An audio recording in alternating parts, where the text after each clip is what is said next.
was absolutely amazing, to have had him, and I think he deserved, the success that he had in that year. Ulandulele eli uClive Barker wayengumqeqeshi Bafana Bafana ngethuba bephumelela i-AFCON ngo-1996. Lutyho lamapolisa ngongabi nankathalo usapho lwaseDiepsloot emva kokuba umntwana walo wafunyanwa eswelekile. It's a lovely ball opportunity! Maritzburg United ibethe iKaizer Stars ngamanqaku 2-0 kumdlalo we-playoffs ze-PSL.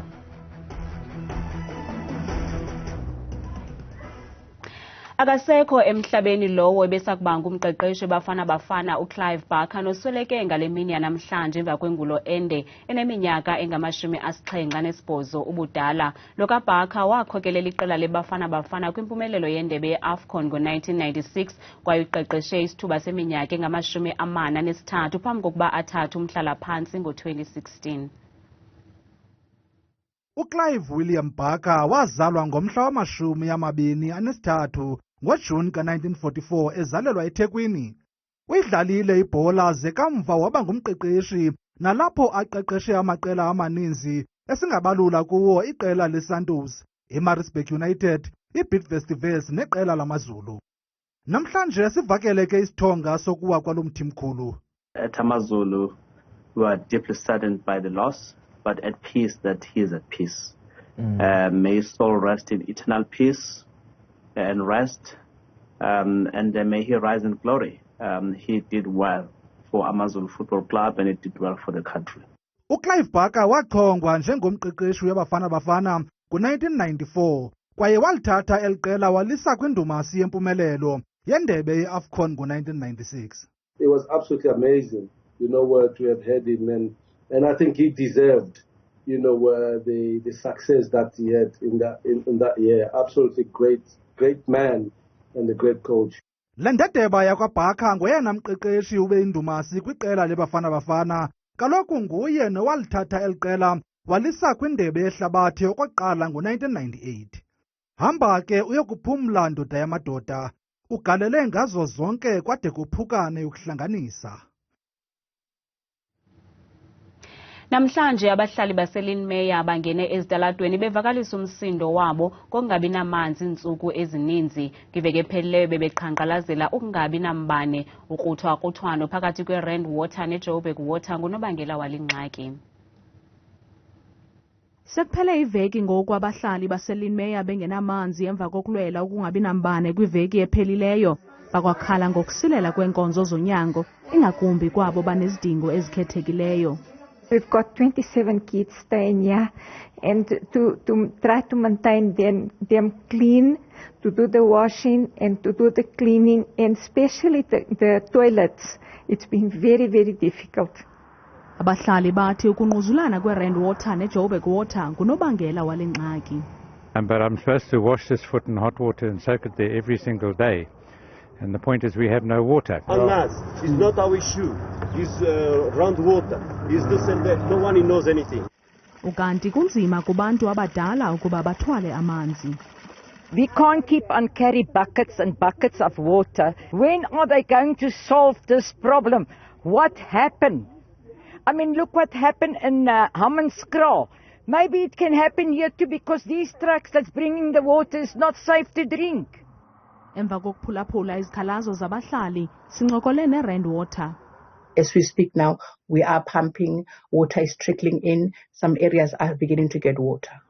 Emva nje kwexeshana sincokole neRand Water, sihambe abahlali benamanzi. Kwiindaba zethu kuChannel 163 oziphathelwa Newsroom Africa, ndinguZola Sholwana, eLinmeyer. Ugxeka urhulumente ngodushe lwabaqhubi beeteksi nabe-e-hailing umnumzana uKenny Kunene ojongene nezothutho eRhawutini. Uthi ukuba urhulumente wayesungule umthetho oza kulawula ushishino lwe-e-hailing kwasekuqaleni ngezingekho ezingxaki.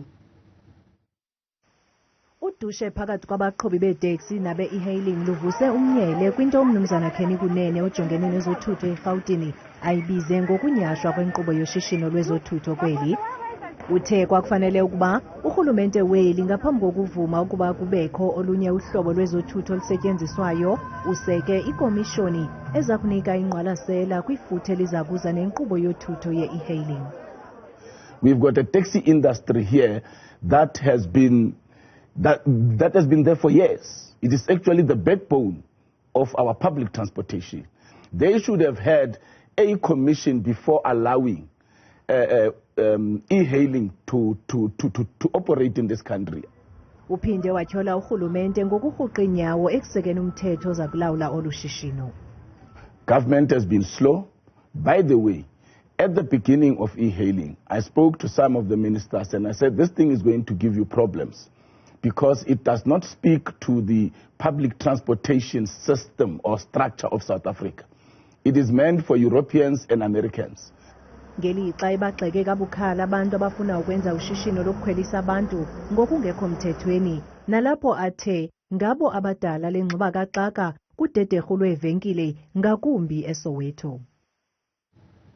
Kusenjalo iphiko lolutsha le-ANC eMpumalanga lithi aluzukuvumela amalungu e-ANC aphezulu ekubeni alithathele izigqibo ekubeni lonyula abane kwizikhundla. Ethetha kwisifundo ngoPeter Mokaba, uGert Sibande, usihlalo we-ANC Youth League ephondweni uThulasizwe Thomo uthi baza konyula iinkokheli ezilungele ukuqobisana nentswela-ngqesho nendlala. ANC Youth League izawusingatha inkomfa ekupheleni kwale nyanga. We are going to go there as a united bloc, and Mandla Ndlovu, Muzichirwa are not going to tell us who to elect, who not to elect. We are going to go there with our own mind. So that is the youth league. Even Cyril Ramaphosa, even Fikile Mbalula are not going to tell us who must we elect. We are going to elect our own people. Masive izimvo zenu ngokusweleka kweli qala lomqeqeshi uClive Barker.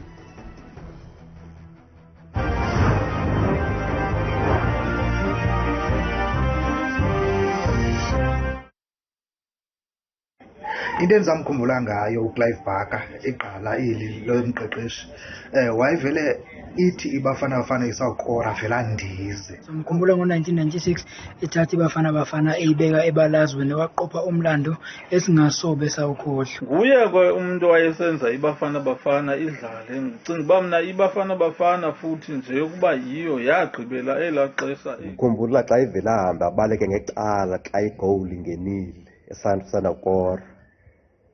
Kuthiwe ndizani Bafana Bafana ndizani. Indlela endiza ngayo akhombisa ukuthi unamile nangendlela iBafana Bafana eyayidlala ngayo yayisithozisa ngaso sonke isikhathi.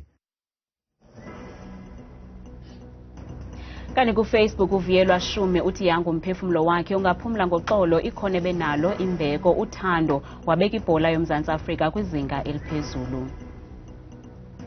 Thobani Phangelo uthi wangu umphefumulo kaClive Barker ungaphumla ngoxolo ndimkhumbula xa endiza evuyiswa kukufakwa kwenqaku ngabafana bakhe. Umthuthuzeli MTZ kaBoy uthi ndizomkhumbula xa esenza la aeroplane yakhe xa iqela lakhe liye lafaka inqaku ulisebenzela iqela leBafana Bafana wanga umphefumulo wakhe ungaphumla ngoxolo. Umveleli Love Khanya uthi Msasi mandibulise nakusisiphumza sikhumba nosisithabile. Mna Msasi ndikhumbula ukuba ngumqeqeshi benenkathalo izinto zihamba kakuhle ngoku kuzoba nzima. May his soul rest in peace. Silahlekelwe sonke eMzantsi Afrika.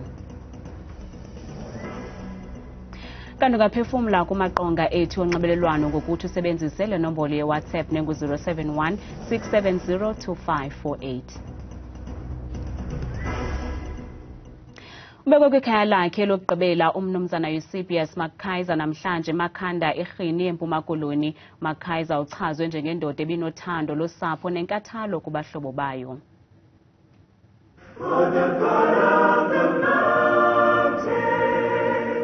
Izithethi zimtyibele umnumzana Eusebius Mckaiser kwinkonzo yomngcwabo wakhe eqhutyelwe Makhanda eRhini kwiphondo laseMpuma Koloni namhlanje. Iqabane lakhe lithi liyakuhlala limkhumbula ngothando nangokuzimisela kuyo yonke into ebeyenza. I know that the love also extended to his family. Because he would call, I know half the time he was always on the phone with family members. And I think for me, those are the memories I will choose to cherish. Abahlobo ke kambe bamonelwe lixesha besancokola ngolufafa lwakaMckaiser bebalisa nangohambo lwakhe kwezemfundo. Bambi bathe noxa beqenqeleka iinyanga bengathethanga kodwa bebesazi ukuba banomhlobo omkhulu. Eusebius was always available for those he cared for and for the things he cared for. We had an odd friendship. Sometimes no contact for months, other than a Facebook comment or birthday wishes. But when there was a need, we always knew we could reach out. Uyubi nekwindlela bebizwa ngayo luninzi ubuphilile ubomi obunentsingiselo kwiminyaka nje engama-44 enethwa zimvula zehlabathi. Umphefumlo wakhe uphumle ngoxolo. Lusapho lwenkwenkwe neminyaka 16 yafunyanwa ihlatywe yasweleka lutyhola amapolisa ngorhuqa inyawo ukuphanda elityala. Abazali bakaTukiso Thole batyhola ngelithi akuzange kubekho nxibelelwano namapolisa malunga nenkqubela yelityala. Nangona kunjalo amapolisa athi asaqhuba nophando. Izola abahlali bangene ezitalatweni beqhankqalazela ulwaphulo mthetho kulo mmandla. Unyana wabo uTukiso Thole wafunyanwa eswelekile. Emva kokuduka iveki yonke, wahamba ekhaya ngelithi uyokuthatha ipasela yakhe kwenye isection eDiepsloot akaze abuye. Abazali bakhe bamkhangela bancama de bayokuvula ityala lomntu olahlekileyo. Babizwa ngamapolisa kuba baza kufanisa umzimba. Xa ndifika kwisikhululo samapolisa ndaboniswa umfanekiso kwilaptop ndabona ukuba ngenene ngumntwana wam. Kunangoku abazali abazi ukuba kwenzeka ntoni kunyana wabo. Ebenamanxeba amathathu, elinye emqolo elinye apha, umzimba wakhe ubusingenagazi. Bathi bangaxola ukuba bangayazi ukuba kwenzeka ntoni na kumntwana wabo. Sukela oko umzimba wafunyanwa akho kwanto sake sayixelelwa, akho polisa elakhe laza apha. Ukanti kusenjalo abahlali bathi basezoqhuba ukulwa ulwaphulo mthetho eDiepsloot de izikhalazo zabo zithathelwe ingqalelo. Iminyaka eliqela inkondekazi uMadosini Nongento uNgqobeni wasentsundwane engqeleni empuma koloni engenasazisi. Lo makhulu oqikelelwa kwiminyaka engaphaya kwama-70 akaxhamli nakwesinye isibonelelo sikarhulumente ngenxa yokungabi nasazisi yaye akavoti. Esi sibini sihlala kula manqugwala amabini entsundwane engqeleni. Impahla zendlu ngaphakathi zigugile, ibhedi liqonga. Unobangela kukuba ubawo Kimbase Ngqobeni urhola indodla yedwa owakwakhe osele oluphele uthi zigugile izihlangu iquqe ebuyelela kwisebe lezekhaya ukuya kufaka isicelo sesazisi abuye ephaca.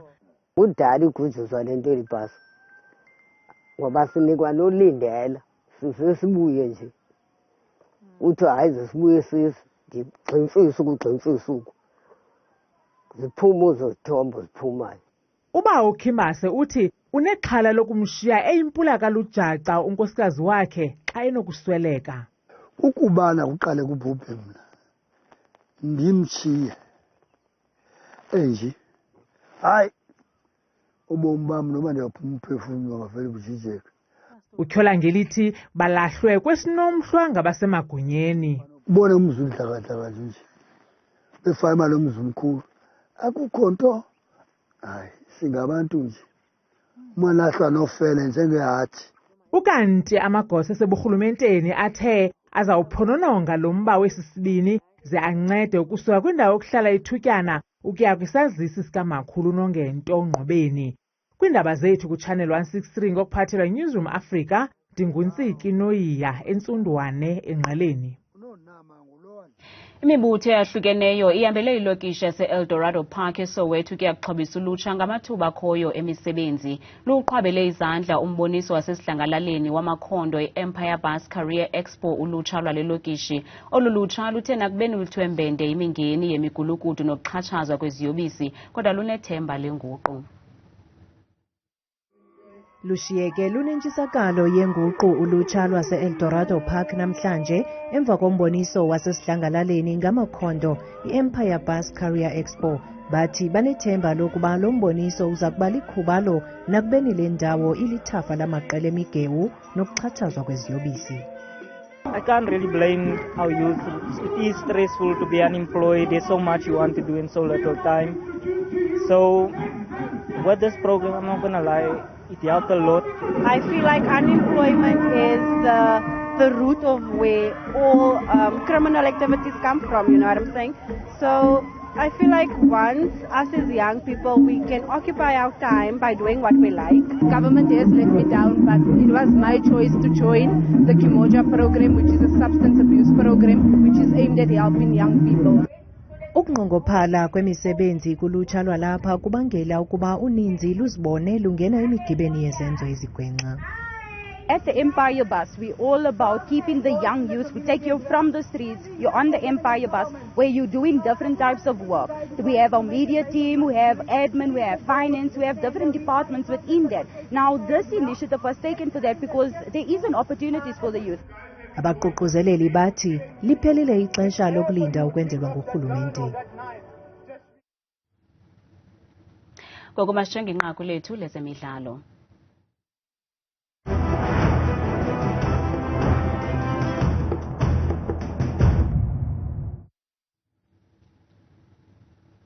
I-Maritzburg United ibethe i-Akasekho Stars ngamanqaku 2-0 kumdlalo bubaluleke kakhulu we-playoffs ze-PSL ubanjelwe kwibala iSolomon Mahlangu eMpumalanga ngalemva kwemini. Kanti i-Maritzburg United kuzawufuneka ibethe i-Cape Town Spurs kumdlalo wokugqibela ngolwesithathu xa ifuna ukuhlala kwi-PSL.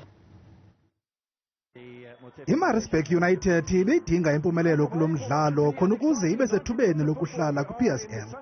Ukanti i-Akasekho Stars yona sele iphanzile kule midlalo ye-playoffs kuba khange iphumelele namnye umdlalo. I-team of choice itshaye isaqhuma uqala nje umdlalo ikhangela inqaku kodwa wangumqobo uludwe mpakumpaku ngomzuzu we-11 esithi ufikile uKimvwidi. Kimvwidi's got to take a shot. Umzingisi ngenene akanashwa kuba i-Maritzburg ithe yalifumana inqaku layo lokuqala ngebhola entle kaRowan Human. It's a lovely ball opportunity. Go Maritzburg United. Kwiqingatha sesibini i-Maritzburg United iqale apho ibiyeke khona kodwa labe liliqilima udonga lwe-Akasekho Stars. I-team of choice ifake inqaku lesibini kushiyeke imizuzu engama-20 uphela umdlalo. Defense by Abubakar. Space for Dekhuda. Oh my goodness me, he didn't even strike it that well. Lamakhwenkwe kaFatlu Davids kuza kufuneka abethe i-Cape Town Spurs kumdlalo wokugqibela ngolwesithathu ukuba afuna ukuhlala kwi-PSL. Unagqaza wojiwe ke kuza kwaziwa nangolwesithathu. Thabile Makhaphela, Mamthembu selengxangile nemozulu.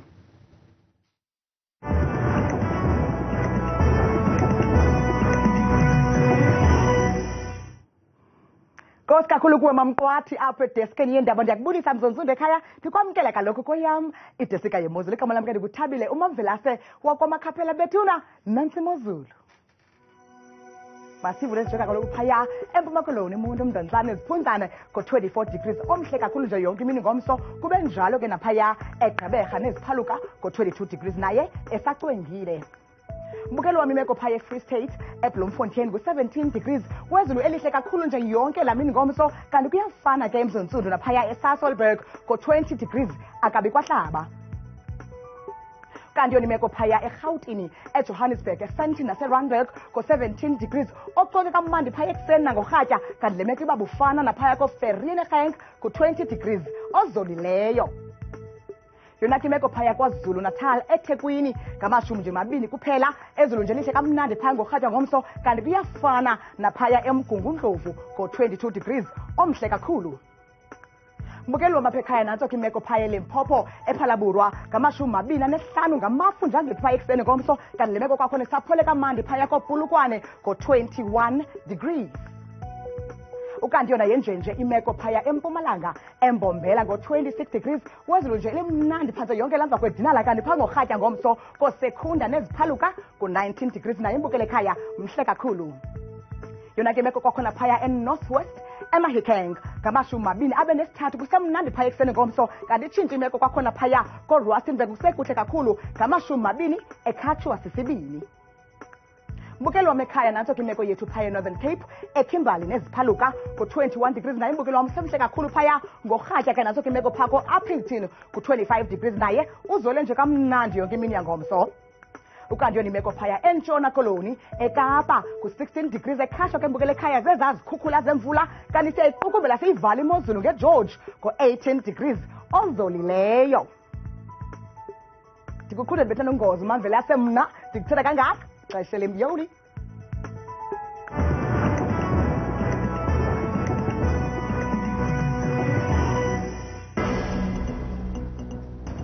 Silapha nangomso kamnandi.